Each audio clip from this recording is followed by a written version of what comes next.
Assalamualaikum Quick Traveler, balik lagi di channel Quick Travel. Di trip kali ini kita mau ngasih cuplikan-cuplikan gimana arus balik mudik tahun 2022. Nah, kita ini mudik, maksudnya balik mudiknya ini di trip kali ini itu pada saat H+6 Lebaran. Jadi orang-orang yang cuti bersama itu seharusnya pada mudik di hari terakhir nih, hari terakhir cuti bersama di hari Minggu. Nah, di trip kali ini selain mau ngasih tahu gimana tentang arus balik ini, gimana lalu lintasnya. Oh ya, by the way, ini kita keluar dulu ke Singosari. Di arah Karanglo itu mau beli oleh-oleh madu. Di situ ada tempat oleh-oleh madu namanya Istana Madu. Balik lagi, selain kita mau ngasih cuplikan-cuplikan tentang arus balik mudik ini gimana lancarnya lalu lintas, dan juga kita mau diskusi sedikit mengenai efektivitas daripada sistem one way yang baru diterapkan di mudik tahun 2022 ini. Jadi untuk teman-teman yang mudik dan termasuk saya yang mudik ini alhamdulillah sih, kalau saya sangat terbantu dengan adanya one way ini. Kenapa?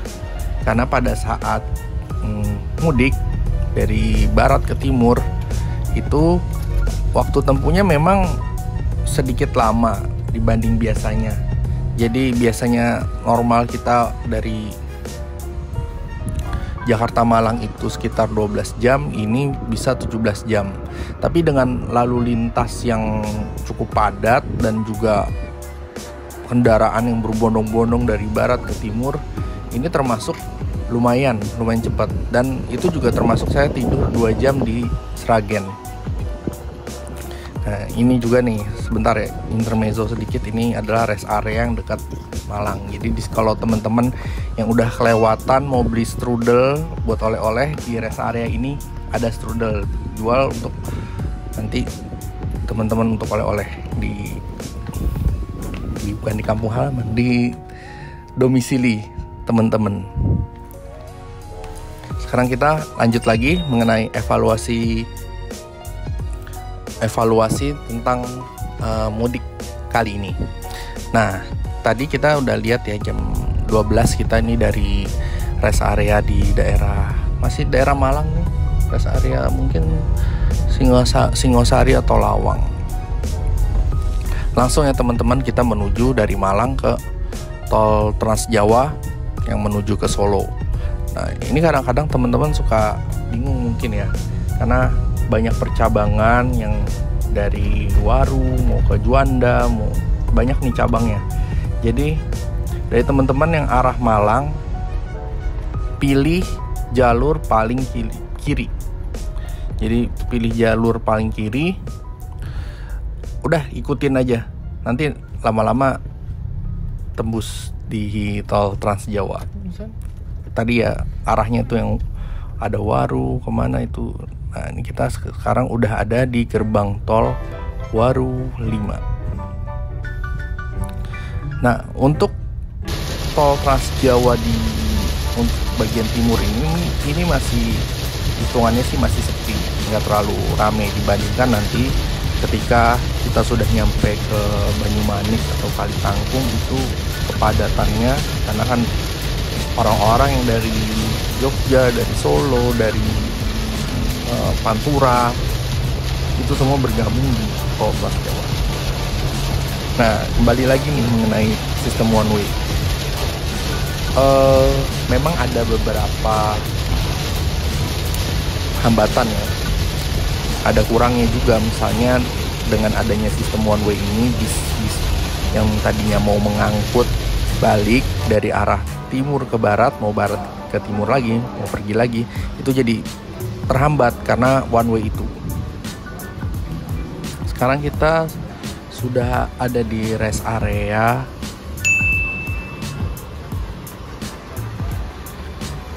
Nah, ini rekomen nih untuk teman-teman yang mau sholat, mau istirahat sejenak. Ini nggak ada pom bensinnya rest areanya. Jadi untuk kebersihannya dan banyak macam-macam untuk jajan-jajannya juga ada. Nah ini saya salah masuk toilet nih, harusnya tempat wudhu dari wanita ya, untuk wanita.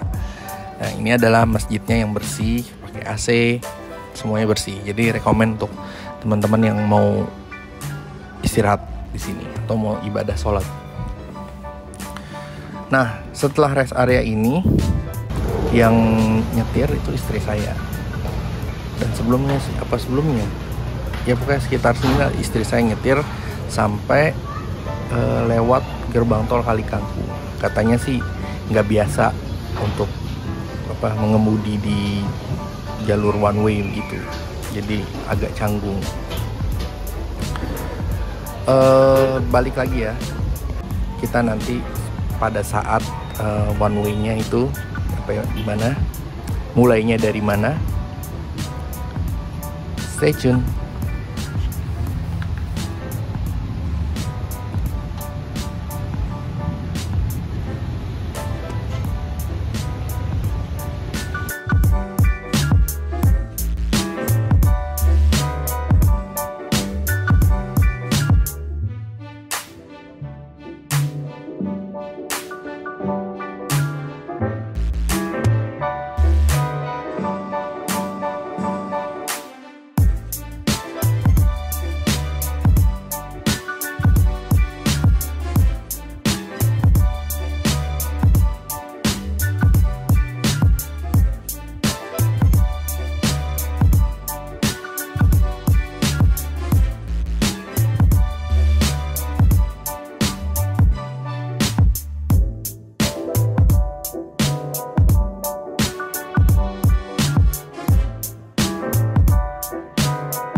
Sebentar lagi kita mau masuk jalur one way, karena ini udah nyampe di kilometer 456, dan ini adalah rest area 456 yang nyambung.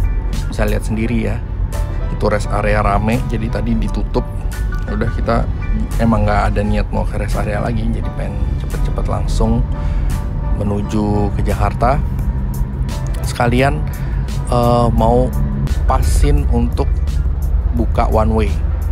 Jadi one way-nya buka, kita bisa langsung masuk gitu, biar nggak kehambat lagi untuk ngantri macetnya itu.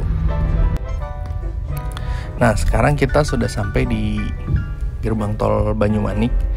Ini masih istri saya yang mengemudi, nanti di Kalikangkung itu baru gantian saya yang mengemudi. Nyampe jam 16.47. Tadi dari Malang jam 12. Jadi memakan waktu sekitar ya 4 jam 5 jam ya. Balik lagi nih ya, pengen tahu juga saya respon teman-teman nih gimana nih mengenai jalur one way. Nah ini kebetulan nih baru dibuka banget nih one way, jadi kita bisa masuk. Kalau saya sih alhamdulillah, karena kebijakan ini, terima kasih juga untuk pihak-pihak terkait yang memiliki ide one way ini. Jadi kita mudik alhamdulillah sangat terbantu. Kalau saya sih fine-fine aja, senang-senang aja. Selama itu lancar, bisa mempermudah banyak orang, meskipun ada plus minusnya, dan itu bisa dicari solusinya lagi kembali nanti ya. Karena setiap kebijakan memang ada plus minusnya, dan kita harus memilih mana yang lebih kecil minusnya. Karena ini menurut saya kebijakan one way ini lebih banyak plusnya dibanding minusnya, karena sangat-sangat membantu pemudik di tahun 2002 ini, dan menghindari tragedi yang waktu Brexit tahun berapa tuh, 2016 atau 2017 itu, para pemudik ngantri, bahkan sempat ada yang meninggal. Saya rasa kebijakan one way ini minusnya itu nggak sebanding dengan nyawa yang hilang ya, nyawa pemudik yang hilang karena keletihan, karena terjebak macet. Jadi lebih baik one way ini dibanding nggak sama sekali. Kan juga masih ada alternatif lain. Kalau misalnya nggak mau one way, bisa pakai jalan provinsi, bisa jalur selatan untuk pemudik ya. Kalau untuk pengusaha-pengusaha otobus itu harus dipikirkan kembali ya. Mudah-mudahan ada solusinya dari stakeholder dan pemerintah. Oke, ini sudah masuk jalur one way.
Sekarang ini sudah sampai di rest area sekitar Brebes ya. Jadi kita mau istirahat dulu untuk ibadah sholat maghrib, dan juga isi bensin juga di sini. Terus juga beli oleh-oleh telur asin yang khas daerah sini. Jadi ini udah saya mengemudi tadi dari gerbang tol Kali Kangkung dan masih one way.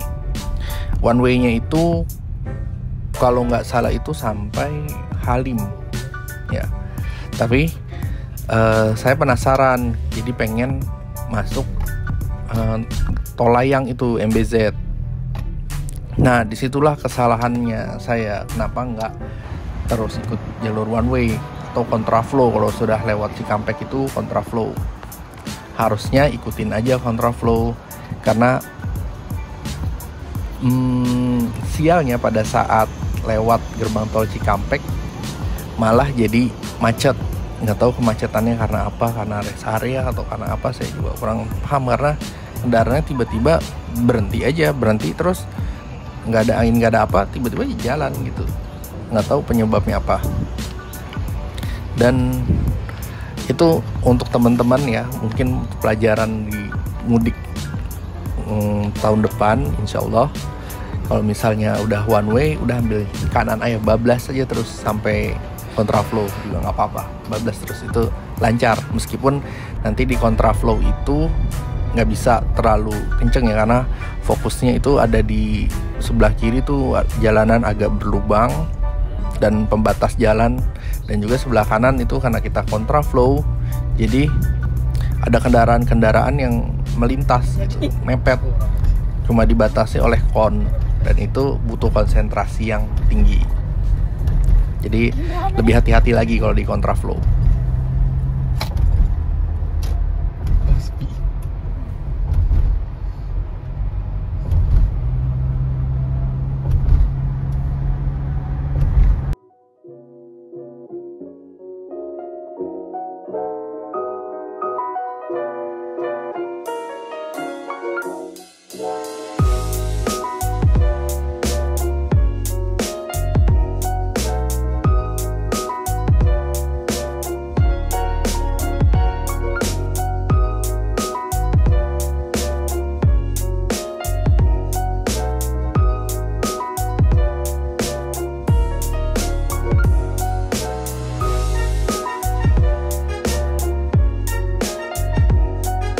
alhamdulillah setelah melintasi kemacetan, sekarang kita udah mau sampai rumah.